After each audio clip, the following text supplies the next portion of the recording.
This is the question that I ask all the time, but of course, religious apologists have no answers, so they just make excuses. It seems to me that if you can't objectively prove that this God thing exists, then the debate is over and you lost.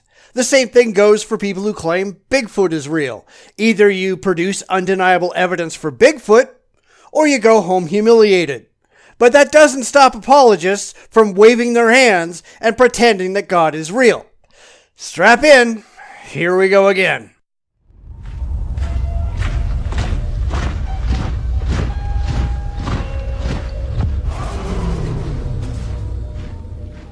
The question: where is the proof that God is real? It's a good question, and one that we ask all the time, and funny, theists never have any good answers. Are you going to do any better? This is an unelaborated question. It is almost exclusively posed in a rhetorical sense. I'm not asking rhetorically. I'm being honest. I want you to produce objective, demonstrable, verifiable evidence that the God that you believe in actually exists in the real world. Go ahead. You're not actually asking me to prove to you that God is real, are you? Yes, I am. Don't tell me what I'm doing. Are you ready to believe in God right now? Because here it goes. I'm going to give you one quick answer that finally settles this for you. Oh, this should be good. But then again, considering how many apologists pretend that they can provide proof and then completely fail to do so, forgive me if I don't think you're going to do any better. But by all means, go right ahead. Prove God.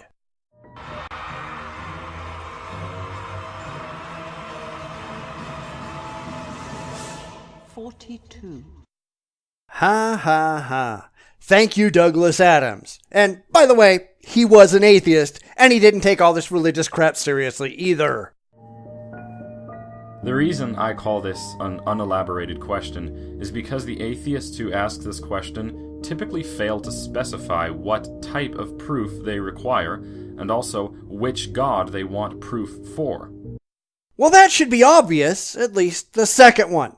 I want to know about the God you're trying to tell us exists. It varies from apologist to apologist, of course, but whatever you believe in, that's the one I want you to prove. And I've already told you what evidence I will accept, but I'll spell it out for you in detail. Objective, meaning I don't have to already believe in your God in order to see the evidence. Demonstrable, meaning it must be able to be shown to be factually correct.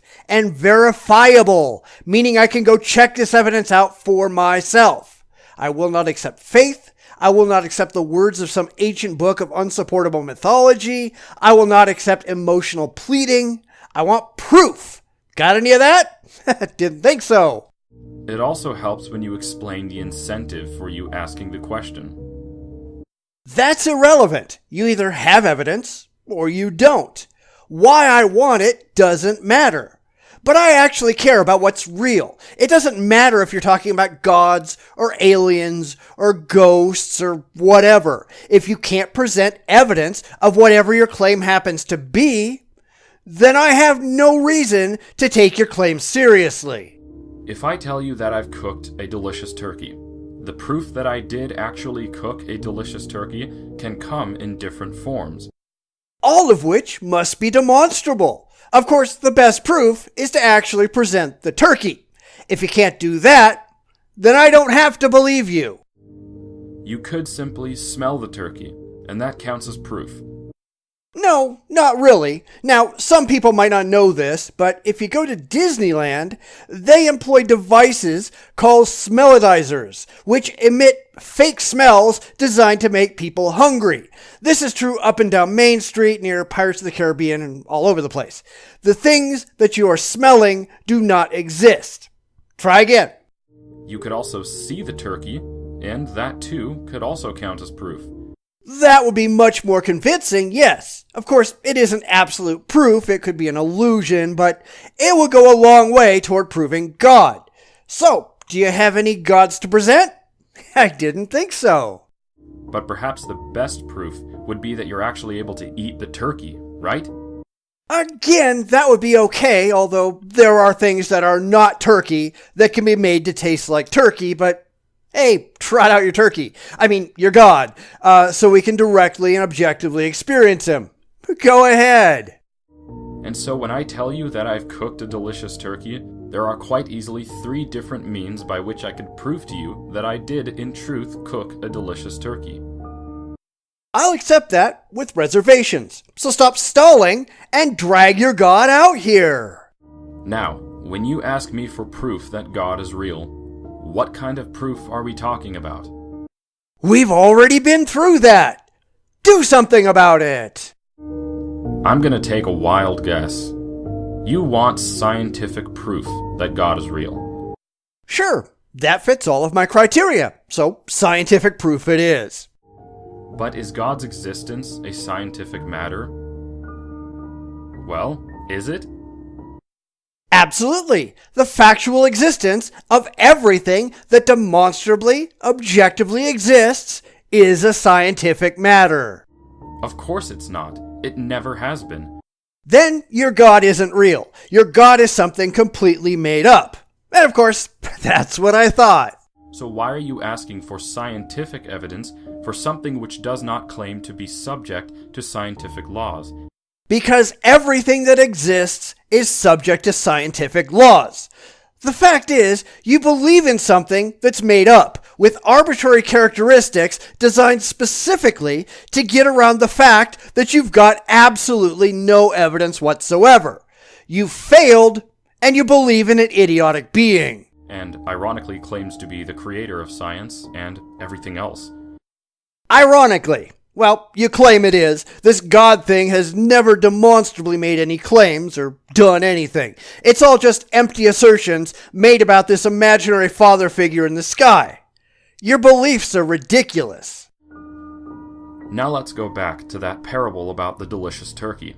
If I tell you that I have cooked a turkey, then proof of that claim can come in the form of physically eating the turkey or simply seeing or smelling it. Now, would it not be just downright ridiculous for you to demand audible proof that I've cooked a turkey?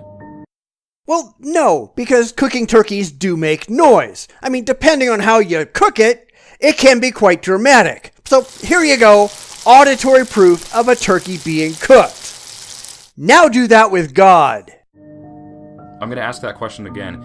Would it not be ridiculous for you to demand audible proof that I've cooked a turkey? And I'll answer you again. No, it would not. And yet, that is exactly the level of ridiculousness that is within the question we are examining today. You want scientific evidence for the supernatural creator of the universe known as God.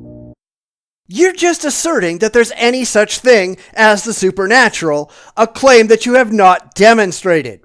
In fact, you can't even define what the supernatural is. All you can do is tell us what it's not. Yet you're happy to tell us all about this invisible, intangible, totally undetectable God, what it wants, what it thinks, and how it operates. How do you know any of these things? You don't! It's all nonsense! What on earth would that evidence even look like? I don't know. You're the one that claims this God thing exists. What did the evidence that convinced you look like? Right, you have no evidence. You have wishful thinking and blind faith based on ancient fables. You're not really concerned if the object of your faith actually exists. It's an emotional thing for you, not an intellectual one. That's why there are thousands of religions pushing thousands of gods out there, all of them demanding that they know that their gods are real, but having absolutely no evidence for them whatsoever. Show me a passage in the Bible that claims that God's existence must be proven using the scientific method. I don't give a damn about the Bible. You're the one making this video asking me what evidence would prove the existence of God. And I told you. Now you're making excuses for why you can't do it. And that's no surprise because I knew you couldn't do it because your God is a complete fantasy. It's something you made up to feel good about yourself. We all know that. Stop making excuses. The heathen cannot see God. Once you have learned who God is and you've accepted Him into your heart, you will begin to see Him everywhere. He will become more real to you than the fake celebrities and pop stars who you may look up to. And He will certainly be more real to you when you are someday staring death in the face.